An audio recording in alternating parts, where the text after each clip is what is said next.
Hello everyone, আমি হচ্ছি নিউট্রিশনের শাওন। কাশি সর্দি ওয়েদার চেঞ্জের মৌসুমে পিছু ছাড়ছে না, বলে দিচ্ছি একটা রামবাণ উপায়।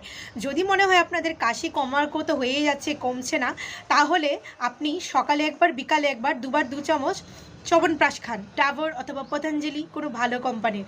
আর তার সাথে অবশ্যই রামবাণ উপায়টা হচ্ছে এটা। এই পাতাটা দেখে নিন ভালো করে, এটা হচ্ছে জোয়ানের পাতা। এই পাতাটা জলের মধ্যে 3টে পাতা জলের মধ্যে দেবেন, তার সাথে একটু গুড় দেবেন, পারলে এর সাথে 2টো লং দেবেন, দিয়ে জলটাকে ভালো করে ফুটোবেন। এবং যখন গরম হয়ে যাবে ও জলটা সকালে একবার ইভিনিংয়ে একবার এটাকে পান করুন।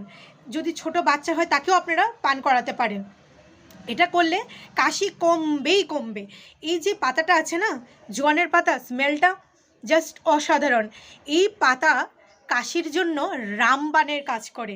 তো এটা বানিয়ে খান, কাশি আশা করি কমে যাবে। ধন্যবাদ।